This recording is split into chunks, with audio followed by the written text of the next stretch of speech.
Hello everyone, welcome to my channel. Please subscribe and keep watching more details. Young and the Restless. Did Sharon really kill Heather, or could Sheila be behind all this? Young and the Restless, Y&R. Spoilers note that fans are still reeling from the Thursday, September 26 episode. Sharon Newman's Sharon case, mental health storyline hit a boiling point when she seemingly killed Heather Stevens, Vale Bloom, and then dumped her body over a bridge into the river. But are things as they appear to be? I&R spoilers remind viewers that Sharon has been dealing with a ton of bad dreams and hallucinations. After all, she's having literal conversations with the late Cameron Kirsten Lyndon Ashby, and has seen her long-dead daughter, Cassie Newman, Cameron Grimes, on occasion. It's easy to think that this may have been a nightmare, and that everything that happened from the moment Sharon blacked out was a dream. It may even be a hallucination. Still, if that isn't the case, Sharon could be in the middle of a real-life nightmare she won't be able to get out of. The fact of the matter remains that Sharon blacked out at some point during her confrontation with Heather. She pushed Heather, saw a blur, and then awakened on the couch to find Ms. Stevens in a pool of blood. Could someone else have murdered Heather? The first person that comes to mind with a motive is Sheila Carter, Kimberlyn Brown. After all, she's Lucy Romalotti's, Lily Brooks O'Brien, grandmother, and has been known to do vile things. It may rub Sheila the wrong way that Heather is raising her granddaughter, and she took matters into her own hands.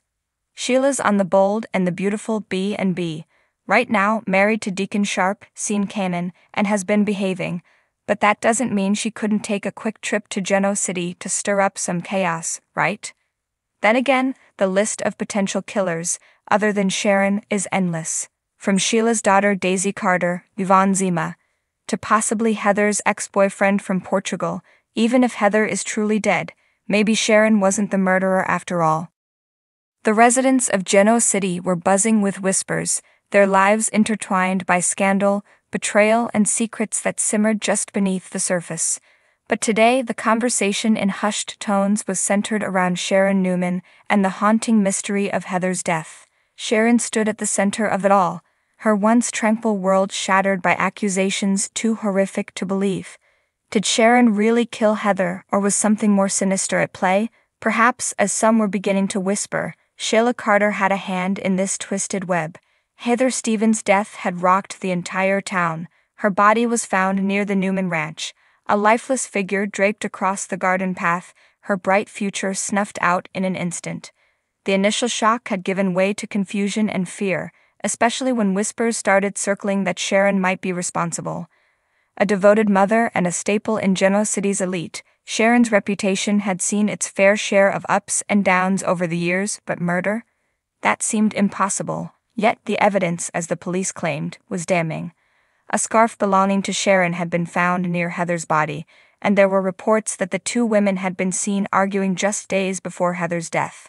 Witnesses recalled seeing Sharon looking distraught, tears in her eyes, storming away from a heated exchange with Heather. But that was all hearsay, wasn't it? Sharon insisted she had nothing to do with it, yet the walls were closing in. At Crimson Lights, Sharon sat with her closest confidant, Nick Newman, his brow furrowed as he listened to her recount the nightmare she had found herself trapped in. "I swear, Nick, I didn't touch Heather. I don't even know how my scarf ended up near her body." Her voice cracked, the fear in her eyes undeniable. "You have to believe me." Nick sighed, running a hand through his hair. "I believe you, Sharon, but the police are building a case. They think the argument was the motive." "What argument?" Sharon threw her hands up in exasperation. "We had a minor disagreement about business. Nothing that would lead to this. I'm being set up, Nick. Someone is framing me, and I can't help but think Sheila is behind it." Nick leaned back in his chair, his expression growing darker at the mention of Sheila Carter. The mere utterance of her name sent chills down anyone's spine in Genoa City. Sheila was a name synonymous with chaos and death, a woman whose long history of villainy had left scars on so many. Over the years she had disappeared, reappeared, and wreaked havoc whenever it suited her twisted agenda. If anyone could frame Sharon and make it look airtight, it was Sheila. "But Sheila hasn't been seen in months," Nick said, though he wasn't fully convinced. "You really think she's behind this?" Sharon nodded, her mind racing. "It makes sense, Nick. Heather was getting close to uncovering some dirt on Sheila. She was investigating a series of mysterious financial transactions that she believed tied back to Sheila. Heather confided in me a week ago, said she was getting close to something big. Now she's dead, and I'm being accused. Sheila has the perfect motive to kill Heather and make me take the fall. Nick's eyes narrowed. If Sheila's back in town, we need to find out before she destroys your life, and more people end up dead. Meanwhile, across town, Phyllis Summers sat in her office, piecing together her own thoughts on the unfolding tragedy. She and Sharon had never been on the best of terms, but even she couldn't believe Sharon would be capable of murder. Still, this was Geno City, and stranger things had happened. Her phone buzzed, and she glanced down at the screen. It was an anonymous message. "Sheila is closer than you think. Watch your back." Phyllis felt a chill run down her spine. She quickly dialed the number, but it went straight to voicemail. A trap? Or a warning? The mysterious message left her with a sinking feeling that this was far from over. At the Geno City Police Department, Chance Chancellor and Ray Roselles were knee-deep in evidence, trying to make sense of the mess surrounding Heather's death. Ray had always had a complicated relationship with Sharon, but he knew her well enough to trust that murder wasn't in her DNA. Still, the evidence was piling up. "We're missing something, Chance," Ray muttered, scanning over the reports. "Sharon's being framed. I can feel it." Chance raised an eyebrow. "You sure about that?" "The scarf, the argument, it's not looking good for her." Ray shook his head. "Sheila Carter. I think she's involved somehow." Chance's expression darkened. "If Sheila's back in town, we've got bigger problems than just this murder case." "Exactly," Ray said, pushing away from his desk. "Sheila's method is always the same. Chaos, deception, leaving a trail of destruction wherever she goes. If she's behind this, Sharon's just a pawn in her game. And we need to find proof before it's too late."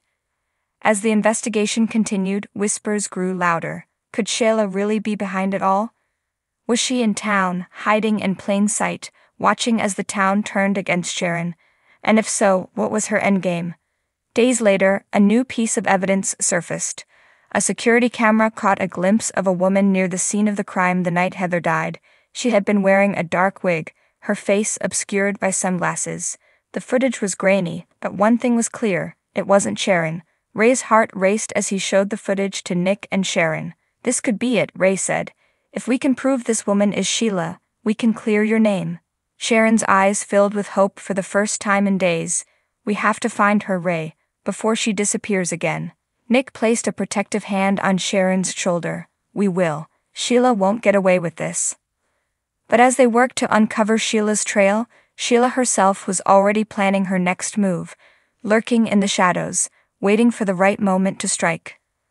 The residents of Geno City would soon learn that in Sheila's world, no one was ever truly safe. Not Sharon, not Nick, not anyone. The question lingered like a dark cloud over the town: did Sharon really kill Heather, or was this just the beginning of Sheila's twisted return to Geno City? One thing was for certain: this nightmare was far from over.